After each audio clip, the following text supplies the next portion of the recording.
The sterile scent of antiseptic and floor wax lingers in the air, like a second skin after 3 decades in emergency medicine. It becomes part of you, a constant reminder of the fragile line between life and death. It's the kind of scent that burrows into your pores, almost like a mark, impossible to escape.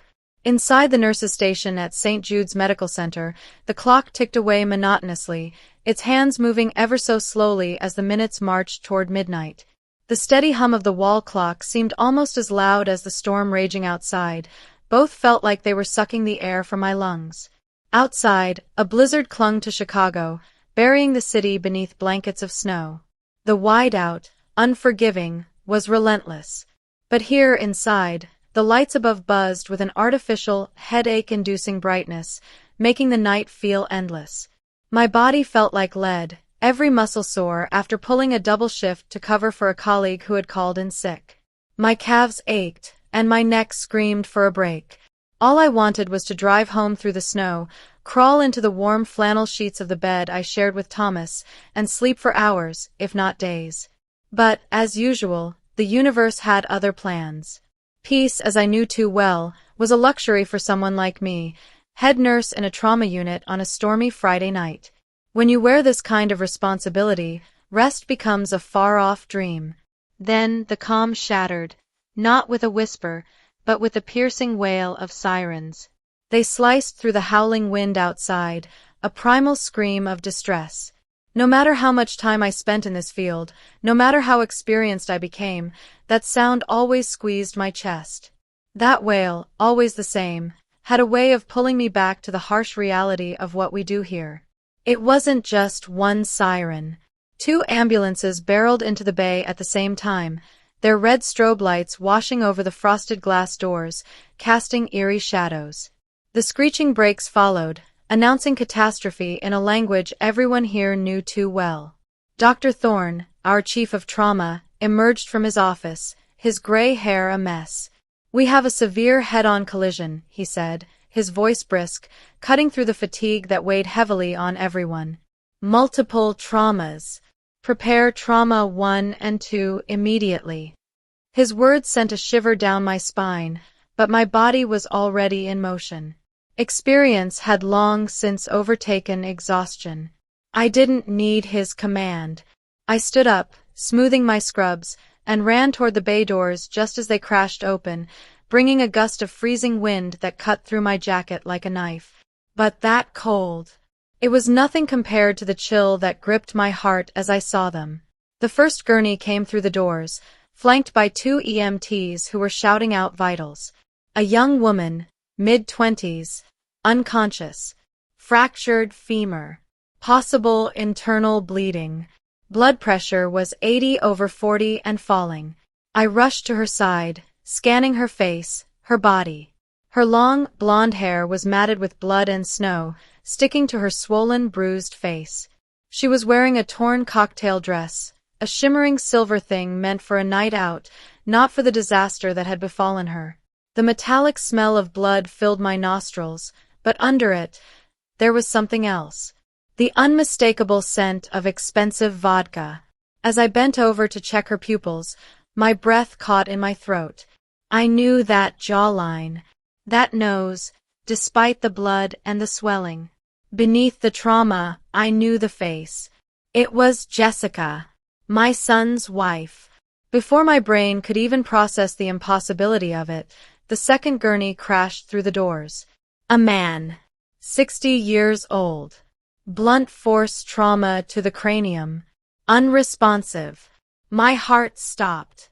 "We lost his pulse twice in transit," one of the paramedics said. "He's in VFIB." I turned toward the second gurney, the world tilting beneath my feet. There he was. Thomas. My husband. The man who had kissed me goodbye just hours earlier told me he was heading to a conference in Milwaukee. But here he was, covered in blood, unconscious on that gurney. My Thomas.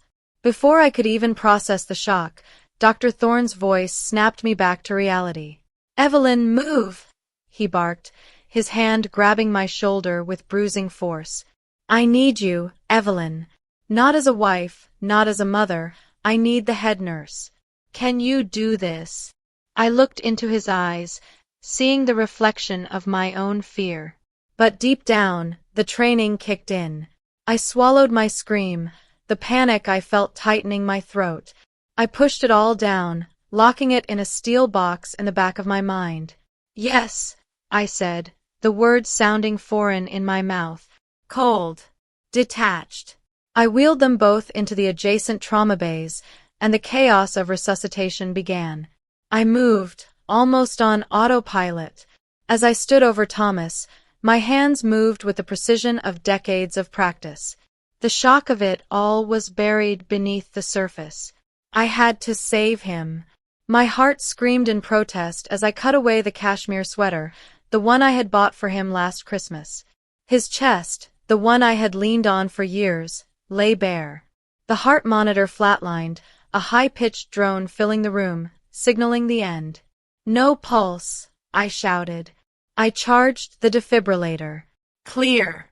I pressed the paddles onto his chest, watching his body jerk under the shock.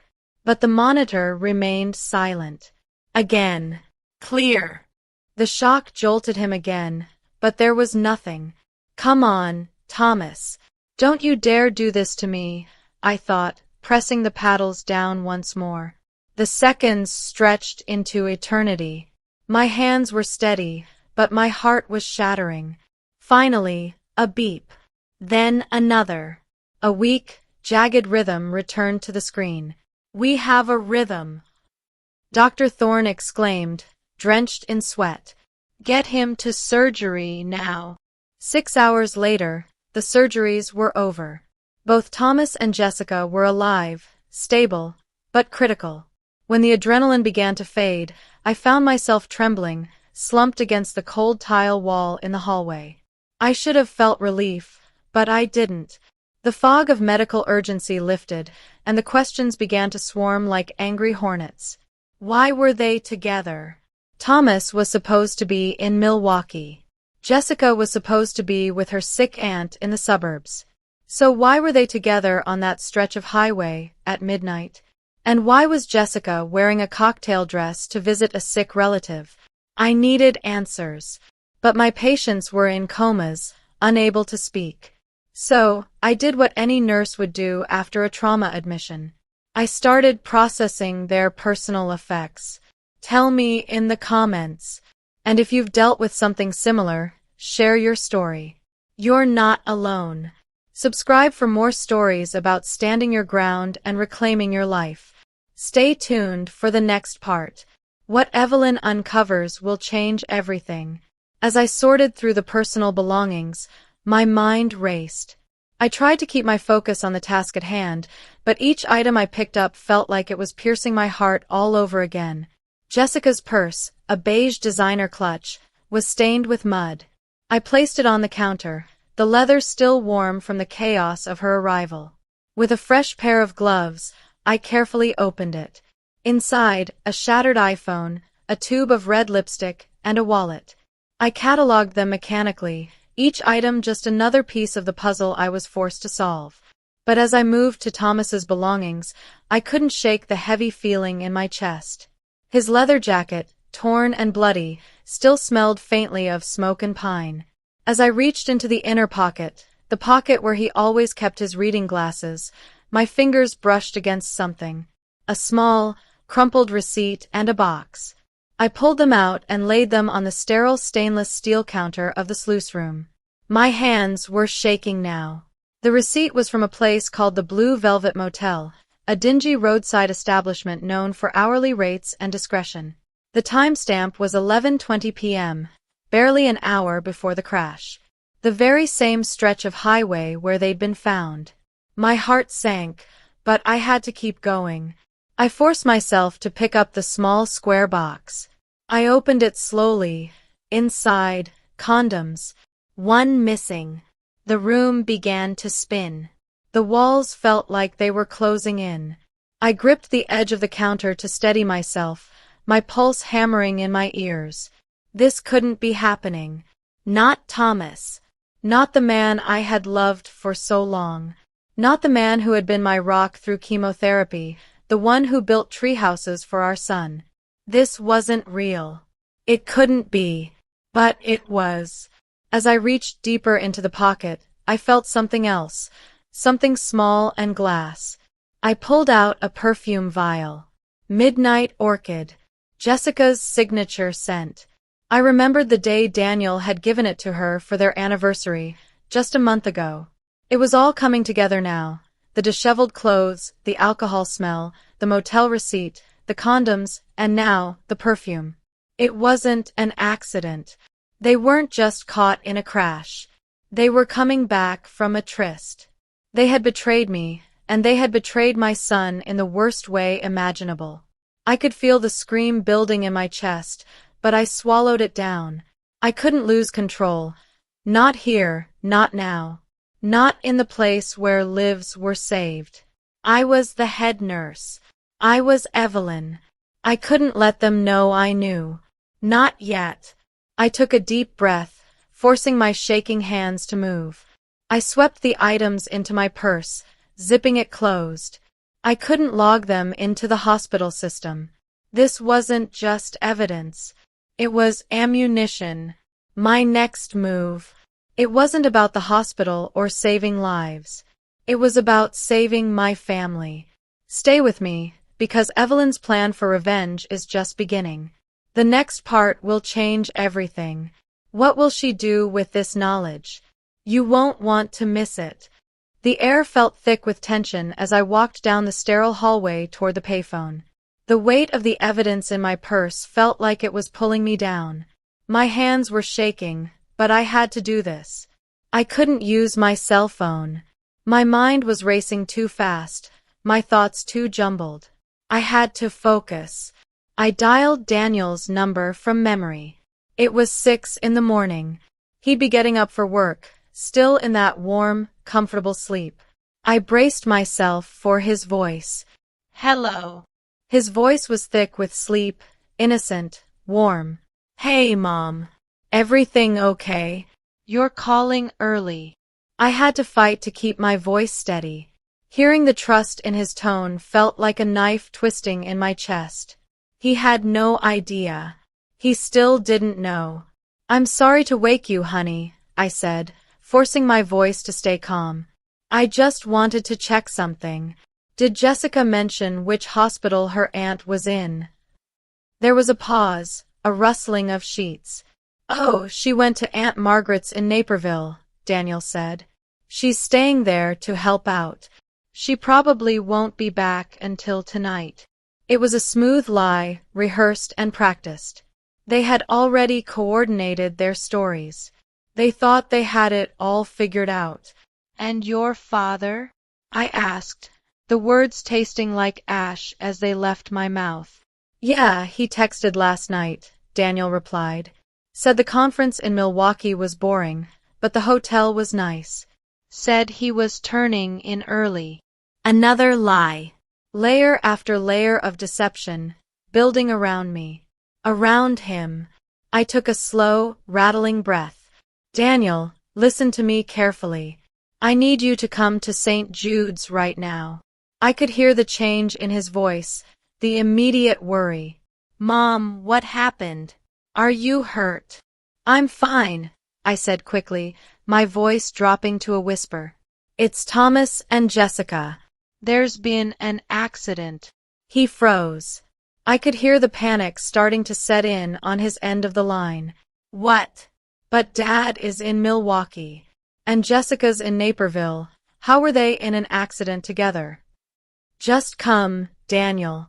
Drive safely, I whispered, hanging up the phone before he could ask the question that was already forming in his mind. I stood there for a moment, staring at the gray morning light filtering through the windows, my heart pounding in my chest. The storm outside had passed, but inside me, it was only just beginning. Daniel arrived 20 minutes later, looking like a ghost. His hair was a mess, and his face was pale, his eyes wide with confusion. He rushed forward, grabbing my arms, shaking me slightly. Mom, tell me, where are they? Are they alive? I led him into a private consultation room and locked the door behind us. The silence in the small room was stifling, like the weight of the truth was pressing down on both of us. I looked at my son, my beautiful boy, with his father's eyes and my chin. He was 28, a software engineer, logical, calm. He wasn't built for the chaos of betrayal. "Sit down, Daniel," I said softly, my voice tight. He sank into the chair, his knees bouncing nervously. "Mom, you're scaring me." I couldn't let him see me break. I had to be strong. For him. Why were they together? The question left my lips before I could stop it. I placed my purse on the table slowly, deliberately. I reached inside, taking out the items. The receipt. The condom box. The perfume vial. I laid them out in front of him, one by one, like pieces of a grotesque exhibit of infidelity. "I found these in your father's jacket pocket," I said, my voice cold and devoid of emotion. "They were brought in from the crash site on Route 41, near the Blue Velvet Motel." Daniel stared at the items, his eyes scanning over each one. The receipt, the condoms, the perfume. He looked at them like they were foreign, incomprehensible. "No," he whispered, shaking his head. This isn't right." He looked at the receipt again, reading it over and over, trying to make sense of it, but there was no denying what it meant. The evidence was right there. "No, Mom," he muttered. "Dad must have. Maybe he picked her up because her car broke down. Maybe they stopped for coffee. She was upset about her aunt." I couldn't believe the lengths he was going to in order to deny the truth. "Daniel," I said gently, but my voice was steel. "The condoms? Maybe he confiscated them from someone else." He was grasping at straws, drowning in denial. "The perfume? Maybe he bought it for you," he said, his voice cracking. His mind was desperate to find another explanation, to believe they weren't guilty. He stood up, pacing the small room, running his hands through his hair, the panic creeping into his voice. "You're wrong, Mom. You're tired. You've been working all night. You're seeing things that aren't there. They love us," he continued, his voice becoming more frantic. "Jessica loves me. Dad loves you. They wouldn't do this." I watched him unravel, my heart breaking for him. I knew I couldn't force him to believe it, not yet. The truth was poison. It had to be swallowed slowly. "Okay," I said softly, my voice barely above a whisper. "Maybe you're right. Maybe it's all a terrible misunderstanding." Hope flickered in his eyes. He stopped pacing, his shoulders sagging in relief. "It has to be. We just need to ask them when they wake up. They'll explain everything." I nodded slowly, lying to him for the first time in his life. "Yes, we'll wait for them to wake up." But I wasn't waiting for an explanation. I was waiting for revenge. Evelyn's next move will change everything. You won't believe what happens next. Stay tuned, because this story is only getting started. The next week at St. Jude's felt like a slow, suffocating march through time. Everything was normal, and yet everything was different. I played the role of the concerned wife, the dutiful mother-in-law. I fed Thomas ice chips. I smoothed Jessica's hair when she woke up, acting like I didn't know the lies they'd woven, like I hadn't just uncovered their betrayal. Jessica was the first to wake up. I'd been sitting by her bedside, knitting a scarf, an image of a devoted mother-in-law, just as I'd rehearsed. When her eyes fluttered open, the first emotion I saw was panic. She looked around, confusion spreading across her face, until her gaze landed on me. "Evelyn," she croaked, her voice hoarse. I smiled, a smile that didn't reach my eyes. I poured her a cup of water, holding the straw to her lips as if I were the kindest, most selfless woman on earth. "Shoo, dear, you're safe. You were in an accident. You and Thomas." Her face drained of color, the fear in her eyes unmistakable. It was the kind of terror you couldn't fake. She looked like a trapped animal, cornered and confused. "Thomas," she started, her voice faltering. "He's alive," I reassured her, smoothing her hair back, just like a loving mother-in-law would. "You're both very lucky." I saw the wheels turning in her mind. She was wondering how much I knew. She was wondering why I wasn't yelling, why I wasn't breaking down. But I wasn't going to scream.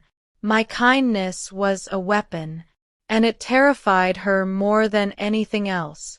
When Thomas woke up a few hours later, his reaction was the same: guilt, fear, and then a flicker of relief when I didn't scream, didn't accuse. I played the part perfectly. I brought him ice chips. I adjusted his pillows. I smiled at him like nothing had changed, like I hadn't just learned the truth that had shattered everything I thought I knew about him. I told both of them the same story I had told Daniel, that Thomas must have picked Jessica up because of car trouble. I gave them their lie wrapped in a neat little bow, and they snatched it up greedily. "Yes," Thomas stammered, avoiding my gaze. "I saw her on the side of the road. Incredible coincidence. I was driving back early to surprise you." I nodded, pretending to believe him. "We're just so grateful you're both safe," I said, patting his hand in an overly doting manner. Daniel, desperate to believe the lie, accepted their story without question. He hugged Jessica, tears streaming down his face as he apologized for ever doubting her. I watched Thomas and Jessica exchange a glance over Daniel's weeping form. It wasn't just relief in their eyes, it was smug satisfaction. They thought they had gotten away with it. They thought I was just a foolish old woman, and Daniel was a naive boy. They thought they were smarter than us. That arrogance would be their downfall. As the days passed, I prepared for the final act in my plan. I discharged them both a week later. The hospital room had become a stage, and I was the lead actress. As I pushed Jessica's wheelchair toward the exit, with Thomas limping beside us on crutches, I could feel the tension radiating off them. They were terrified, but they thought they had won. We passed the reception desk, where Mia, the young receptionist with bright green eyes, looked up. Her brow furrowed, her gaze darting between Thomas, Jessica, and me. "Is something wrong?" I asked, my voice light, casual. Mia hesitated. "Mrs. Evelyn, I don't want to be rude, but aren't these the patients from the crash?" I smiled, maintaining my calm. "Yes," I said, my voice smooth. "My husband and my daughter-in-law." Mia's mouth opened slightly. "Oh, I see. It's strange. I saw them last week, the day of the accident." Thomas stiffened beside me, and Jessica's knuckles turned white on the armrests of the wheelchair. "Where did you see them?" I asked, my voice deceptively light. "At the jewelry store across the street," Mia said, lowering her voice. "The Gilded Cage. I was on my lunch break.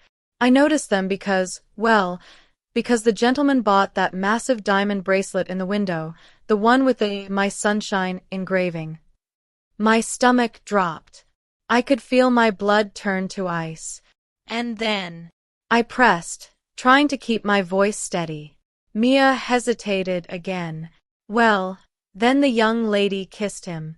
And not like a daughter-in-law kisses a father-in-law. It looked very romantic. I thought they were a couple." The silence in the air felt heavy, suffocating. I could see the panic rising in Thomas's eyes, but he didn't say a word. Instead, he coughed loudly, trying to regain control. "The girl is mistaken," Thomas stammered, his voice rough. "We were just looking." I turned to Mia, forcing a smile. "Oh, Mia, you must have seen someone else.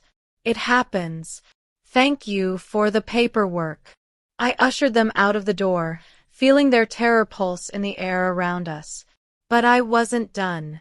Not by a long shot. I didn't go home immediately. Instead, I made my way to the security office. Marcus, the head of security, owed me a favor. I had taken care of his mother when she was in hospice last year. I knew he wouldn't ask any questions. Marcus, I need to see the external camera footage from last Friday around noon, facing the jewelry store. Marcus didn't hesitate. He pulled up the tape for me without a word. There it was. Grainy, but undeniable. Thomas's car pulled up. Thomas opened the door for Jessica.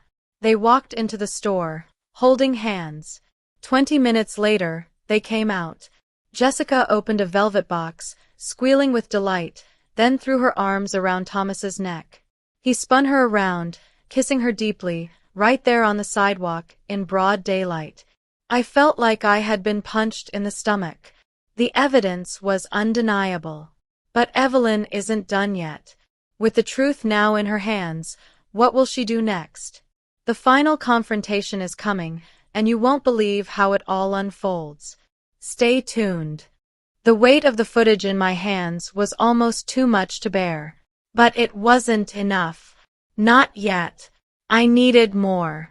I needed to make sure they couldn't worm their way out of this, couldn't continue their lies for one more second. The next step in my plan was simple, but it would sting. And it had to happen soon. Jessica's 30th birthday was fast approaching. The atmosphere in the house was thick with tension, but on the surface, everything appeared normal.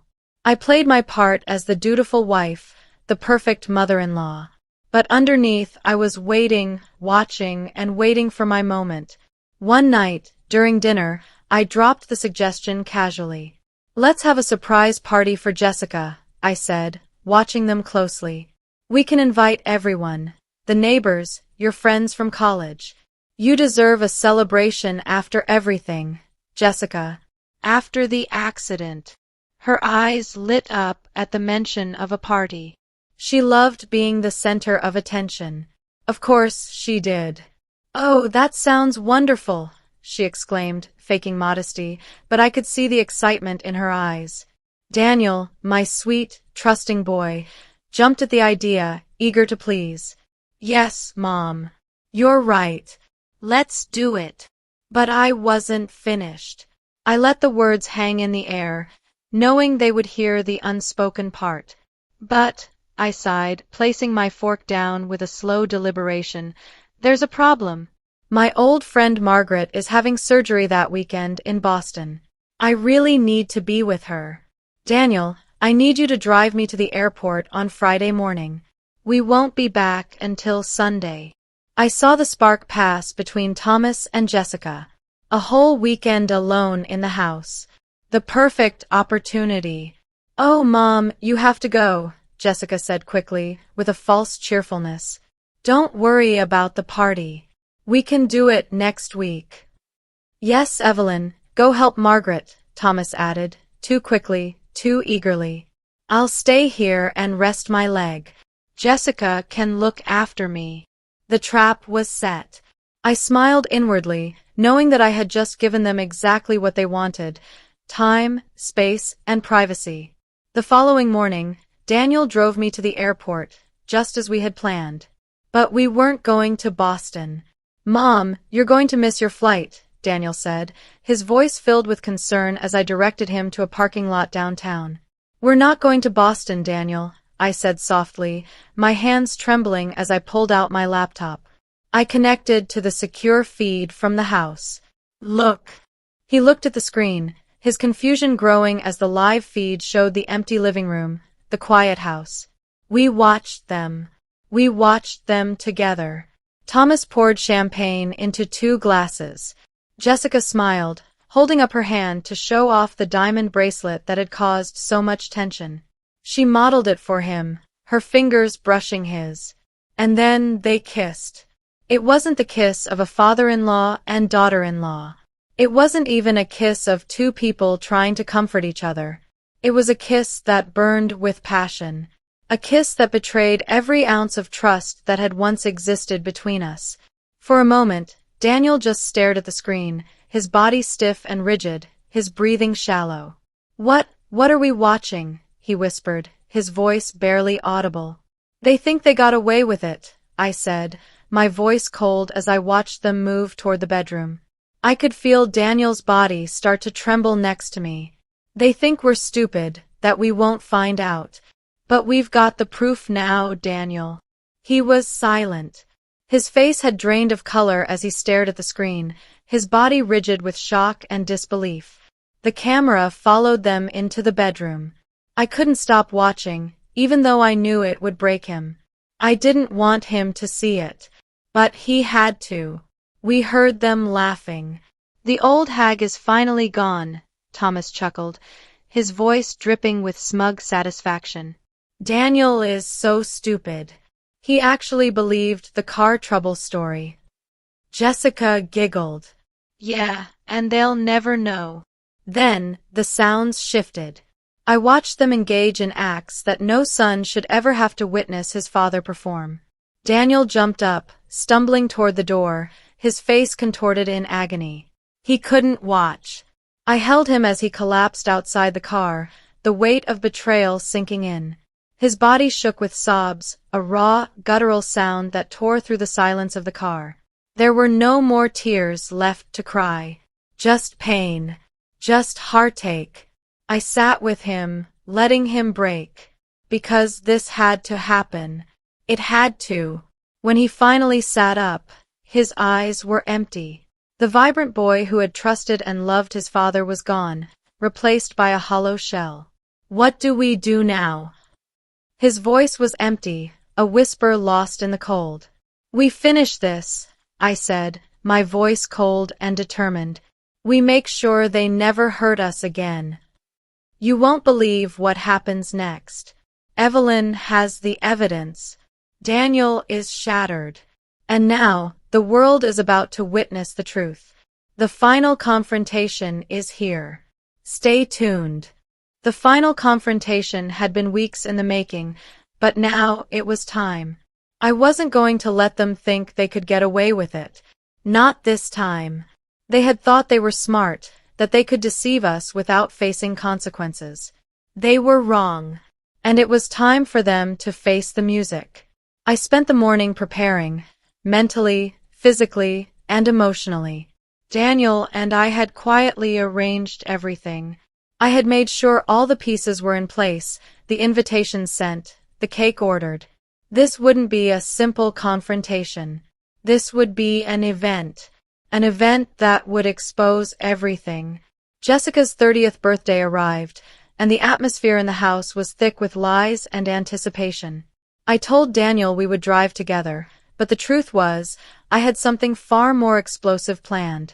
He was still raw, his heart shattered by the betrayal, but he understood now. He knew what had to be done. We arrived home, and I pretended to settle into my role, just as I had for weeks. Caring, patient, the mother-in-law from hell, or so they thought. I walked into the house, my arms full of balloons, my face full of feigned joy. "Surprise!"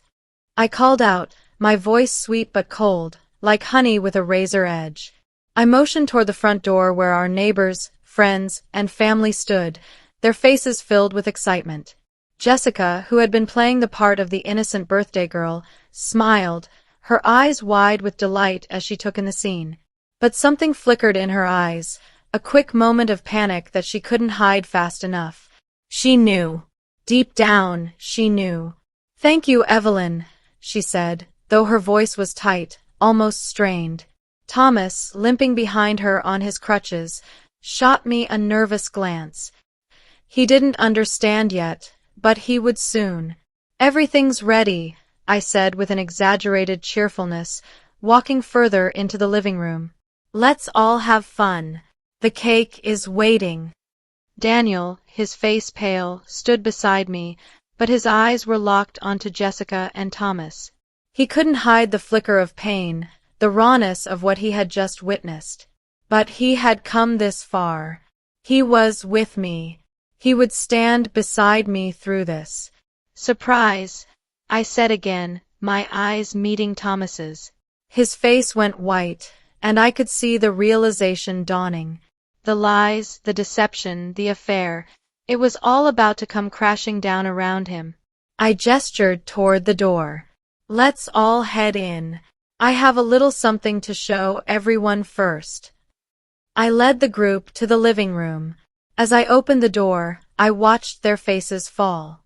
The sounds of Jessica and Thomas laughing, their voices filled with love and arrogance, were still echoing in my mind.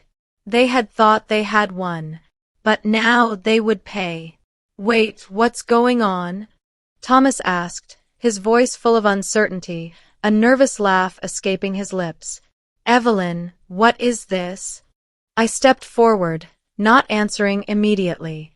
I took my time. I wanted them to feel the weight of the moment. Slowly, I pulled a small manila envelope from my purse and dropped it onto the coffee table. The sound of it hitting the table was like a gunshot in the quiet room. Thomas's eyes widened as I opened the envelope. He started to speak, but no words came out. I pulled out the divorce papers, his divorce papers, and a stack of photos. His face paled. He knew what was coming, but he wasn't ready for it. These are for both of us, I said, my voice cutting through the silence. I suggest you read them carefully. You have 1 hour to pack your things and leave. Jessica stood frozen, her face contorting with disbelief. But it wasn't disbelief. It was fear. The jig was up. They were caught. I didn't give them time to speak. If you aren't gone in 1 hour, I will release the full videotape to your employer, to the church council, and to every single social media platform I can find. You will not escape the consequences of what you've done. Thomas opened his mouth, but the words he wanted to say were tangled in the horror that had gripped him. He realized for the first time that the quiet, dutiful wife he had taken for granted had outsmarted him at every turn. Without saying a word, he slumped in defeat. He knew this was the end. The room was dead silent, save for the sound of Jessica's frantic breathing. She scrambled to stand, her face flushed with a mixture of rage and fear. But the damage was done. There was nothing left for them to fight with. A scandalized neighbor called the police, and moments later, they arrived to ensure the peace was kept. But it was already over. The walk of shame they did as they packed their hastily packed boxes and left was the final nail in the coffin. The entire neighborhood watched from their porches, phones in hand, documenting every single humiliating step. We didn't stay in Chicago after that. The city was tainted, too full of memories, too full of betrayal. Daniel and I sold everything. We moved south, away from the ghosts of our past, to Savannah, Georgia. There, in the warm air of the coast, we bought a small cottage near the marsh. It was far from the world that had broken us. With the settlement money, we opened a community clinic. Daniel ran the administration while I handled the medical side. It wasn't easy, but healing never is. It took time, so much time. The first year, Daniel didn't smile. He worked. He slept. He stared at the ocean, lost in the weight of what had happened. But slowly, over time, the salt air began to scrub away the grime of the past. 2 years later, I was locking up the clinic for the night when I heard laughter coming from the garden. I walked over to the window and saw Daniel, his face relaxed, a genuine smile spreading across his lips. Beside him was Sarah, the local librarian. She had brought her niece in for stitches a few months ago, and now, there she was, handing him a trowel as they planted hydrangeas together. Their fingers brushed, and Daniel looked up at her with a real smile, a smile that reached his eyes. I watched them for a moment, feeling something I hadn't felt in years. Peace. There, in that small cottage by the sea, I knew I had reclaimed my life. The end of the story may have seemed like the end of everything, but it's not. What I learned through the wreckage was that sometimes the hardest battles lead to the most beautiful victories. Tell me in the comments. And if you've dealt with something similar, share your story. You're not alone. Subscribe for more stories about standing your ground and reclaiming your life. This is just the beginning.